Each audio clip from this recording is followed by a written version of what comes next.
차 변호사의 몸 공부. 안녕하세요. 낮에는 법가로 살고 밤에는 도가로 사는 이중생활자 차경남 변호사입니다. 오늘은 근데 낮인데도 여러분 덕택에 제가 골치 아픈 법정이나 교도소 안 가고 즐거운 도가에 관한 이야기 하게 돼서 고맙게 생각합니다. 형사사건 때문에 교도소를 갔다 오잖아요. 그러면 무슨 생각이 드는지 아세요? 가장 첫 번째 드는 생각은 야, 이런 데는 절대 오면 안 되겠구나. 그러면서 이제 생각을 정리하면서 이렇게 퇴근하는 길에 이런 생각이 들어요. 우리 인생에서 교도소 말고도 가지 말아야 할 곳이 두 개가 더 있구나. 거기 어딜까요? 첫 번째는 병원이고 두 번째는 지옥입니다. 그러니까 정리를 해보면 병원도 실은 일종의 이게 감옥의 일부잖아요. 그래서 병원이라는 이름도 실은 안 맞아요. 이걸 병옥 그래야 돼요. 그래서 가지 말아야 할 3옥이 있는데 첫째가 감옥이요, 둘째가 병옥이요, 셋째가 지옥이라는 거죠. 그래서 이거를 우리가 철학적으로 정리를 해보면 병원에를 안 가려면 무슨 공부를 해야 되겠어요? 몸 공부를 해야죠. 그리고 감옥에를 안 가려면 마음 공부를 해야 되고 지옥에를 안 가려면 철학 공부를 해야 됩니다. 그래서 이 3단계로 세 가지 공부를 하는 이 방식, 이게 제가 하는 강의의 전체 틀이에요. 이거를 조금 다른 측면에서 보자면, 그러니까 이런 거죠. 이 우주 하늘에는 보이지 않지만 도가 있습니다. 하늘에는 도가 있고, 우리 땅에는 법이 있어요. 그리고 우리 인간의 몸에는 이 몸을 관통하는 피할 수 없는 어떤 원리들이 있는 거죠. 그러니까 여기서 이 몸의 원리를 어기면 어디로 끌려간다고요? 병원으로 끌려가고, 법을 어기면 감옥으로 끌려가고, 도를 어기면 지옥으로 끌려가는 거죠. 이 세 가지의 큰 틀을 놓고 하는 이 공부, 이거를 여러분 앞으로 저랑 꾸준히 좀 차분히 길을 밟아가면서 한번 해보겠습니다. 어렵더라도 놓치지 마시고 우리 몸과 마음에 자양이 되는 공부를 한번 해보시죠. 동양과 완전히 별개의 길을 가기 시작한 것은 플라톤 이후입니다. 플라톤 이전, 특히 소크라테스 이전의 철학자들은 사유 방식이 우리 동양과 크게 다르잖아요. 그 대표적인 사람이 헤라클레이토스입니다. 이 헤라클레이토스의 어떤 세계를 보는 이 관점이 노자나 이 장자의 도가적인 사고방식과 굉장히 흡사해서 어떤 사람들은 헤라클레이토스를 서양의 도가라고 불러요. 그래서 그때 이제 이 활동했던 히포크라테스 관점도 이 질병을 볼 때 이렇게 무슨 대상적인, 치료적인 꼭 이런 관점에서 보는 건 아니에요. 히포크라테스 책에서도 가장 그 중심적인 테마는 뭐냐면 이게 노하 몸에 나쁜 치료를 하지 말아요. 그러니까 지금의 우리 현대의학의 가장 고질적인 문제점 중에 하나가 과잉진료잖아요. 과잉진료. 어떤 유명한 가수 하나가 몸무게를 좀 줄여보려고 위수술을 하러 갔다가 의사를 잘못 만나가지고 그냥 사망한 사건이 얼마 전에 있지 않았습니까? 이게 그런 거예요. 노하. 자신이 없으면 환자를 자연에 맡겨야지 거기에 과잉 진료를 하지 말라. 그러니까 이런 기본 관점이 지금 서양에서 처음 히포크라테스 때는 시작을 했는데 이게 이제 이런 종합적인 관점이 점점 분석적이고 개량화되면서 현대의학이 서양에서는 생긴 거예요. 그래서 이제 우리는 길이 많이 틀려졌는데 우리 동양은 이 황제내경이 지금 책 나온 게 2000년이 넘었다고 그러거든요. 근데 그때부터 줄기차게 계속 인간을 종합적 전체적으로 봐야 한다는 관점에 서 있는 거예요. 그래서 몸공부라는 것은 결국 우리가 노년에 닥치게 되는 어떤 질병의 문제를 어떻게 할 것이냐와 딱 지금 밀접하게 관련이 되어 있잖아요. 앞으로 이제 여러분들 다 120살까지 사셔야 되는 거 아시죠? 그러면 사는 건 좋은데 어떻게 살 거냐? 이게 맨날 어디죠? 실려 다니고 휠체어 타고 병원에 가가지고 지금 하남에 요양병 생긴 게 데이케어가 몇 군데요? 80군데? 지금 막 생기고 있습니다. 우리나라 이 전체 예산이 엄청나잖아요, 우리. 그 많은 예산 중에 3분의 1이 지금 복지로 가고 있어요. 그러다 보니까 이게 지금 어떤 그 노년을 맞으신 분들한테 인간적인 삶을 보장해 준다는 건 참 좋은데 이게 막 우후죽순처럼 생기는 거죠. 그래서 제가 복지센터가 하나면 80개 그러면은 이런 작은 도시가 그러는데 서울 어떤 강남 가면 어떠겠어요? 가서 보면은 그분들이 다 지금 저분이 지금 살아계신 분인지 죽어 계신 분인지를 알 수가 없잖아요. 그러니까 연명으로서의 생명의 어떤 무의미한 이런 연장, 이걸 어떻게 받아들여야 할 거냐, 이건 우리가 좀 고민을 해봐야 될 것 같아요. 자, 이제 여기에 병이 있어요. 병이 있어요. 그러면 이게 지금 황제내경이 병을 보는 관점을 설명하려고 하는 거예요. 이 병 이전에 뭐가 잘못돼서 우리에게 병이 옵니까? 여기는 피가 탁해져서 병이 옵니다. 그러면 피는 무엇 때문에 탁해집니까? 기가 엉키기 때문에 탁해집니다. 그러면 기는 잘 몸에서 순환하던 기는 왜 갑자기 엉키죠? 뭐 때문에 기가 엉키고 막 기가 머리끝까지 솟구치고 안에서 막 맺히고 그러게 되죠? 그렇죠. 이게 마음이 동요해서. 그래서 이 심기혈병, 이 질병 4단계론이 황제내경의 핵심 글자예요. 그러니까 서양의학이라는 것은 그냥 여기에 집중합니다. 질병 자체에 집중해가지고 질병을 하나 대상화시켜서 이것을 어떻게 공략해서 얘를 쳐부셔가지고 아주 전멸시키느냐. 그러니까 인간과 병의 관계를 굉장히 대립적, 극단적으로 보는 거죠, 서양은. 그래서 아주 무수한 화력으로 방사능이라고 하는 어마어마한 화염 방사기를 들고 얘를 처단해내는 이런 공격적인 방식을 쓰는 거예요. 그러니까 이 사람들은 항상 어떤 이 질병을 보는 관점이 질병 그 자체를 벗어나지를 못합니다. 그래서 서양이 치료하려고 하는 것은 사람이 걸린 병을 치료하려고 하는 거죠. 근데 우리 동양은 이 심기혈병 4단계론이라는 게 뭐겠어요? 이 자체가 이게 인간을 말하는 거지. 이 병이 오기 전까지 한 인간의 역사가 여기 있어요. 그래서 이 전체, 이 인간으로서의 어떤 병, 그러니까 우리 동양은 병이 걸린 인간을 치료하려고. 왜 이 사람 마음이 동요했는가? 왜 불안했는가? 왜 우울증에 빠졌는가? 왜 경악과 공포에 빠졌는가? 그렇게 해서 이 한 인간의 근원적인 어떤 트라우마를 치료하면서 병으로의 이 연결고리를 차단하는, 이게 지금 우리가 하려고 하는 몸공부의 기본 개요예요.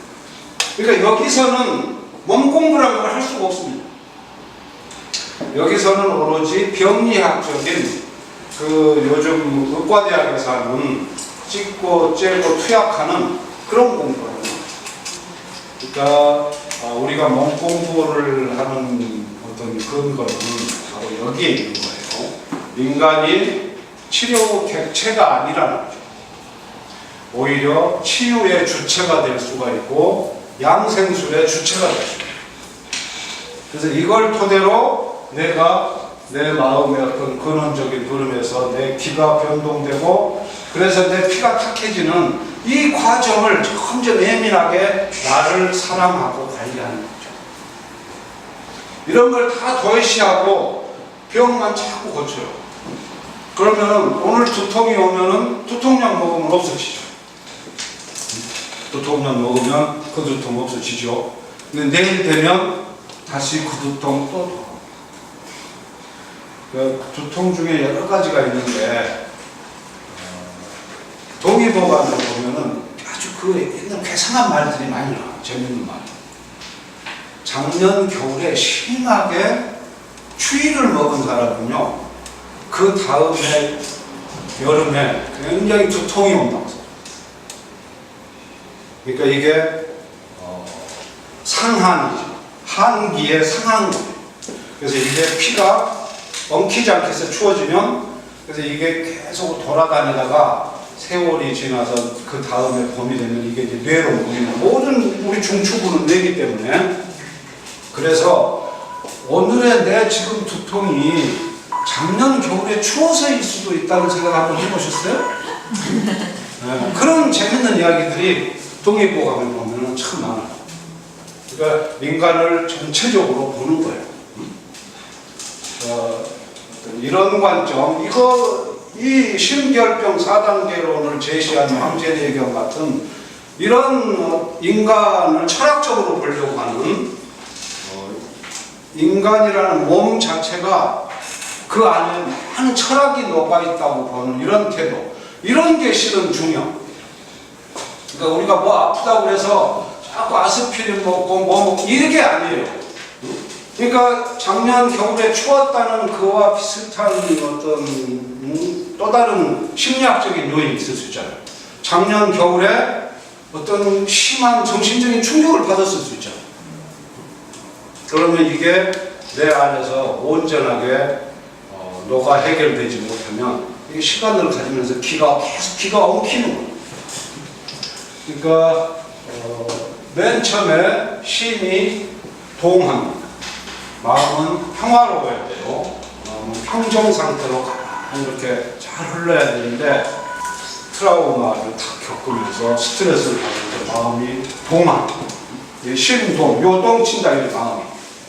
그러면은 기가 어떻게 돼요? 기가 우혈 상태에 빠져.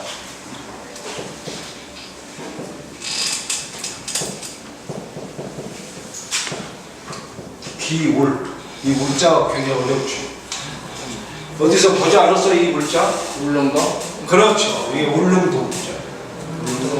이게 울창하다. 그러니까 울릉도의 릉자는 뭐예요? 이게 산이라는 거잖아요. 구름. 그러니까 울릉도란 이 한문만 알면은 그 섬이 어떻게 생겼는지 다 알 수 있다니까요. 아, 산이 많구나, 울릉도는. 그 성인봉을 위시해서 산이 많잖아요. 제가 울릉도를 2번이나 다녀왔는데, 울릉도는 제주도하고는 또 다른 묘미가 있더라고요. 그리고 그 산이 아주 울창해요. 숲이 많아. 산을 올라가다, 뭐 여성분들만 계시는데 조금 뻘쭘한 그 에피소드인데, 소변이 마려워가지고, 친구들하고, 야, 나 소피 좀 보고 갈게. 그러고, 바지춤을 내리고 소변을 보는데 그 앞에 나무가 한 그루 있는데 거기에다가 편말을 써놨어요. 나무에 말어준 나무. 그러니까 그날 말어준 나무는 사람 오줌까지 맞아가지고 어떻게 됐나 모르겠는데 그런 특이한 나무도 많습니다. 이 기가 엉키는 기울. 이제 여기서부터 만병이 시작합니다. 기가 흘러가지 못하고. 그러면은 혈이 기가 엉키기 시작하면은 피가 잘 돌겠어요, 안 돌겠어요? 안 돌죠. 피가 이제 막 죽어가기 시작. 그래서 이거를 어혈이라고.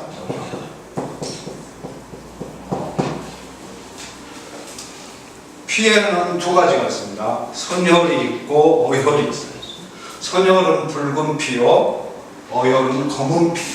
그러니까 이 어혈이라는 것은 피는 피인데 피의 죽음이 죽은 피를 말합니다.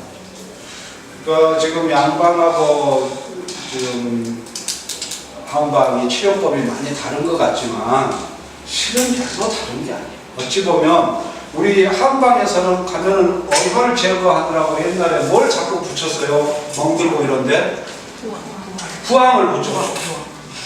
부항이 뭐냐면 지금은 이게 발달해가지고 플라스틱으로 조그맣게 이쁘게 만들었죠. 옛날에는 진짜 항아리를 썼어요. 그래서 항이야. 항아리 항자. 부자는 뭐냐? 붙일 부자. 부착한다는 거죠. 몸에 부착시키는 항아리. 그게 부항이에요. 그래서 이거 그냥 붙이면 붙겠어요? 그러니까 안에다가 종이에다가 불을 살려가지고 순간 진공을 해요. 그래서 탁 붙여야 이게 붙어요. 이게 이제 고난도 그 전문 지식이 있어야 하니까 요즘 이제 새로 나와서 요즘은 뭐 기계적으로 다 편하게 하지만 이 부항요법을 하는 거는 거기에 모여있는 어혈을 제거하기 위한 거 아닙니까? 근데 서양에서 우리가 수술을 하면 뭐예요? 보이지 않는 저 속에 들어있는 어혈을 직접 가서 제거하는 거죠. 그러니까 이 사람은 평소에 부항을 잘 뒀더라면 5년 후에 수술할 일이 없었죠. 근데 그때그때 쌓이는 어혈을 계속 누적적으로 방치하다 보니까 얘가 이제 주인을 못 믿고 안으로 계속 파고드는 해결 안 해주는 거예요. 그리고 지들끼리 모여서 독립 세력을 이룬 거, 이게 뭐예요? 이게 암이죠. 병 중에 제일 지독한 거. 뭐예요? 이 병 중에 지금 우리 강의할 때마다 이 암 이야기를 하는데 이 학문을 봐보세요. 암이 어떤 범인지는 이걸 보면 알아요. 이게 병질염부잖아요. 병질염. 그 다음에 뭐 덩어리 친 게 한 개도 아니고 우리가 세 덩어리나 있어요. 세 덩어리. 근데 그게 그냥 있는 게 아니라 산만큼 쌓여있어요. 산만큼. 결국 뭐라고 서양의학에서 뭐 DNA를 동원하고 세포학을 동원해서 암을 설명해도 암의 그 본질은 어혈이 오래 엉켜가지고 덩어리를 이룬 거예요. 그래서 옛날에는 암을 적이라고 해요. 적. 이게 정확한 표현입니다. 큰 덩어리예요. 그래서 암을 녹이는 거는 열이죠. 왜 방사능을 쏘겠어요? 양방에서 암 환자들한테 방사능으로 이 아주 묵지막지한 이 정말 사람을 살상하는 그런 화학무기인데 이걸 막 쏘잖아요. 열을 공급. 열을 공급해서 얘를 본체로부터 띄어내는 거죠. 그러니까 평소에 자기 몸의 상태를 잘 파악을 해서 어떤 기의 엉킴이 타박상이 있고 여지서 있고 그럴 때 몸을 잘 살아가고 보호해요. 그래서 어느 한 순간에 이 어혈을 제거하면 이 고리가 끊기잖아요. 그리고 그보다 좀 더 공부가 많이 된 사람은 어혈이 오기 전에 이 기가 내 기분의 문제죠. 어떤 이 지금 강의실에도 분위기라는 게 있죠. 그리고 오늘 날씨도 어떤 분위기를 가지고 있죠. 이 기가 내가 평탄하게 흐르는지 아니면 어떤 투쟁적인 상황에 휘말려서 스트레스 때문에 내가 지고 있는지 그런 걸 늘 예리하게 내 몸을 사랑합니다. 그래서 아니다 싶으면 빨리 제정신을 차려서 내 호흡을 가다듬고 정출식을 하면서 마음을 편하게 다시 되돌리면서 이 한 채널을 정의를 그때그때 하는 거죠.